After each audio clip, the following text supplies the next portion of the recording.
Hey, friend. Got it. Hard part. Is the hard part. Not many of us have them. How can you pick them, friend? Everyone wants a mom friend. It's harder for others to make those friends, whether they're an extrovert or an introvert. I think the most important relationships a woman or a mom can have is with another woman or a mom. Help us feel sane and seen and heard, because we're all going through the same struggles. And when it says like it takes a village, it really does take a village, but not raise our kids, but to help us be better moms and be better wives and just be better overall women, feeling supported. Moms are more understanding of what we're going through. Like they know. Like every time I talk to you, you're like, I know, I went through that. Tell me about it. Because we want to relate. Most of all, we don't want to feel alone. We want to feel like we're in this with someone else, and not only motherhood, but like marriage as well. Mom friends are important, right? And I think choosing them Is the hard part. is the hard part. Yeah. It's very difficult. But when you have a good mom friend, they help you become better woman, better wife, better mom. Right. And not just a better mom, but a better person in general, because they can, help you and support you in all aspects of life. Like, for example, we're here doing this podcast together. We had this idea because we have these conversations all the time, and they enrich our lives. Like, not only help us become better moms, become better wives, better human beings. They support our goals and inspire us. So it's not just a mom thing. Like, it's just overall well-being as a woman. Right. Friends. Yeah. So I guess Not many of us have them, friends. I know that song. How can you pick them, friends?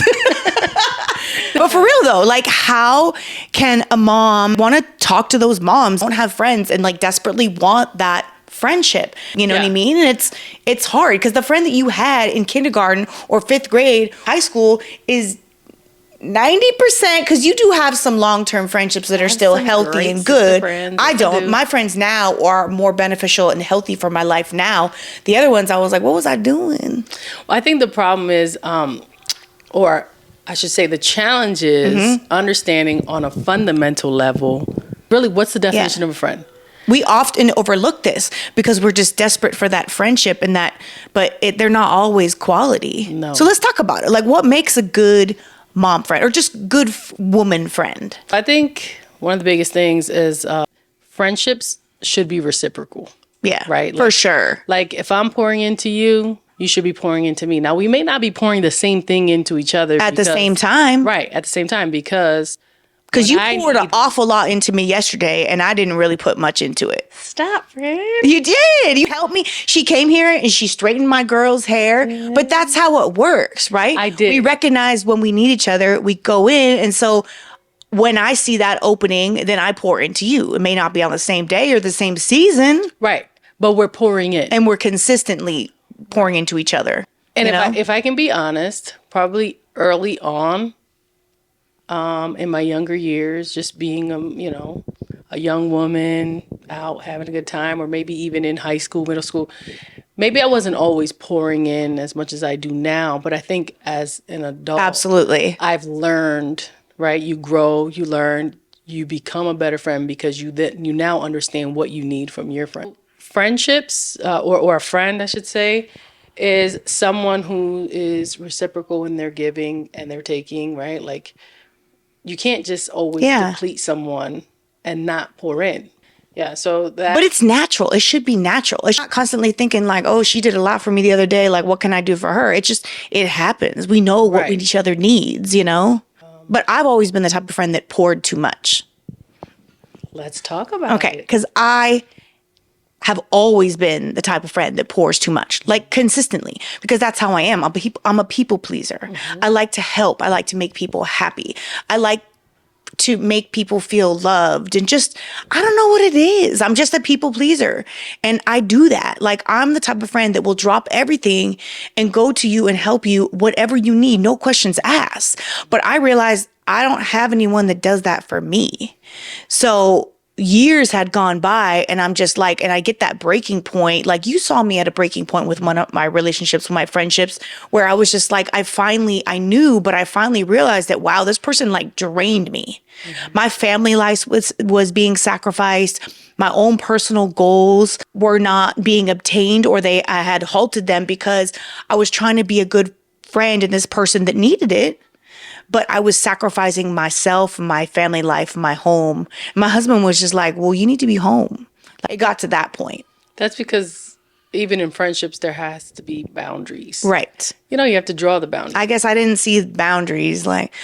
This is something that this is a pattern. Done, right. Years apart, different friendships. Looking back, and I'm like, wow, she brought nothing to my life for like a couple decades. Mm-hmm. And we no longer talk. Wise enough to know that you serve no purpose in my life, like nothing. And I'm not asking for much. I'm just, that's what it is, There is a season for everything. Maybe a friend in your younger season could have served a purpose and you could have helped them. But this is a mom season. This is a season where I need the truest of the truest, the most loyal friends in this season in my life, because this involves my family. You're around my friends now will be around my husband, my kids, my goals, that I'm trying to reach. I'm going to share everything. So I need that like honesty and that good, genuine person, in my life at this time. I didn't need that back then because I really wasn't doing nothing. Right. Nothing of value that I have in my life now, Yeah. So I have those sister friends that I've known 30 plus years. And I think that what keeps us as close is the growth and the maturation over time, right? Just like I said, I'm pretty sure maybe I wasn't the friend I am today to them back then. But with time and love, like if you have genuine love for people you consider your friends, you can see your flaws because you're experiencing a friendship from their end, and you see maybe what you need from them that you're not getting, or what you need from them that they're constantly giving you. And it should make you stop and think like, well, how am I reciprocating this friendship, right? How am I helping to develop this friendship? So over time, I feel like we've matured, when you're young and you're out there having fun, partying, maybe you're having your first kids, maybe your friends had kids before you. So your lives are totally different. Maybe you're not stopping as often as you should to be a part of their lives or to help them in any way. But when you mature and you grow, you start to realize, hey, my friend mentioned something the other day. It could be anything. It could be about their marriage. It could be about their relationship with their children, their parents. Right. And then you stop and think like, what can I do she to said help that. What them? can I do? Yeah, what can I do to be there for them? And I think that the more that you ask that, the better you become. Or just be conscious of it. You pick things up. Yeah. Just pick things up. And let's be clear. This seems like we have to put in the work like a marriage. This is not what it is. When you have a good friendship, it just happens. It's not work. I don't feel that. But I don't feel like I'm having to go out of my way to make this big effort to be of value to your life. It just happens naturally. It's our personalities. It is, because the truth is that you are putting in the effort. But I don't feel like this friendship specifically maybe doesn't feel like that for me, That's probably because you've learned to be a good friend. You know how to be a good friend. So it's not a lot of work. Yeah. It's when you're learning to be a good friend, or when you're just not a good one, that you're putting in more of the work. Right. It becomes second nature. Like I said, once you go through your experiences in life, to be a good friend should be second nature because you know what you need. So therefore, you should know what your friends need. I agree with you. I don't think about our friendship as, I got to go do this. I got to go do that. Yeah, what? It's more like, look. I'd be like, oh, she likes this drink. I'm going to bring it for her. Right.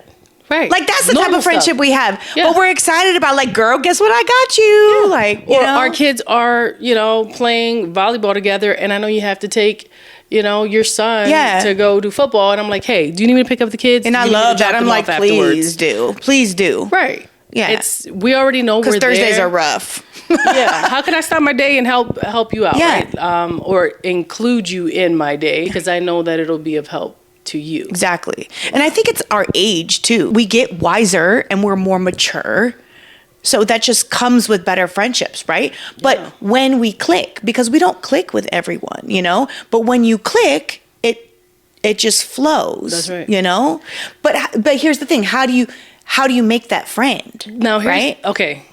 Yes. How do you make that friend? My friendships have come from grade school.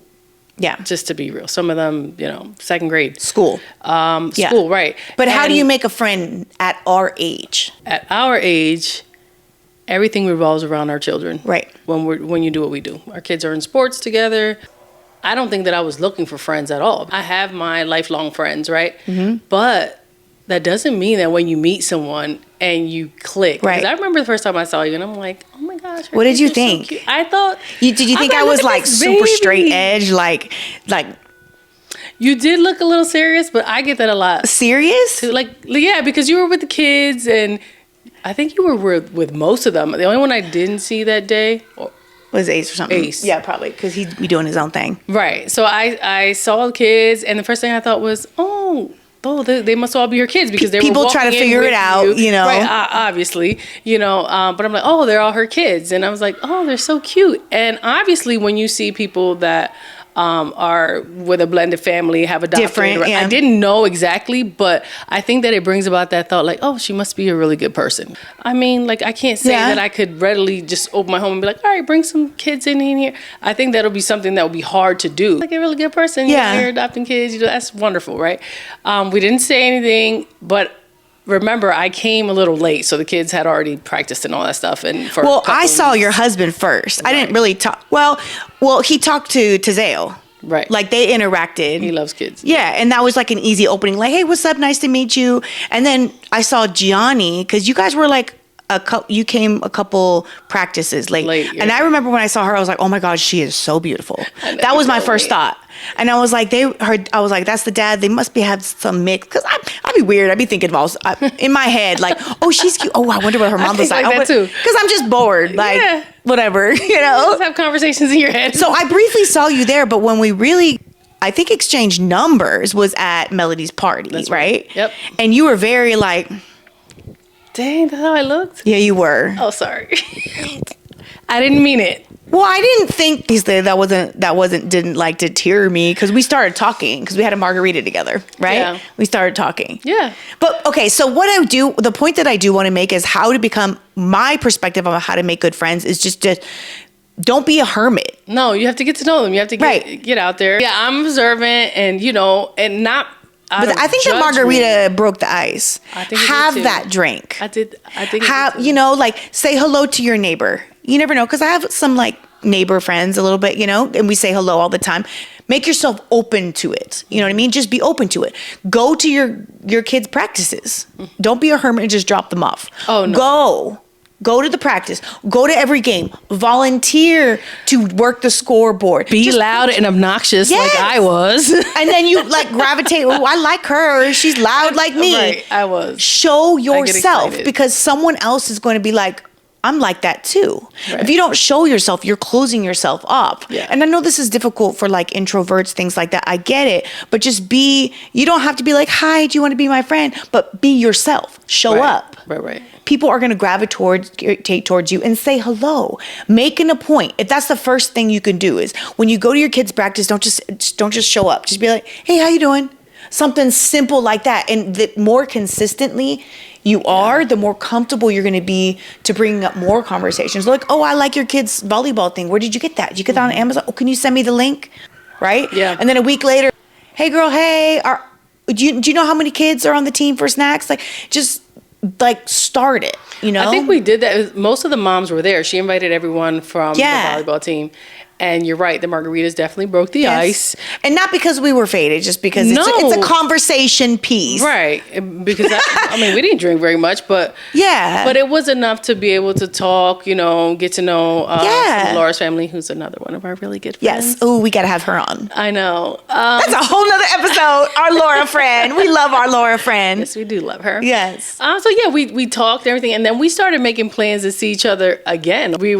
I don't remember how we got into like that to that. There so was quickly. something else going.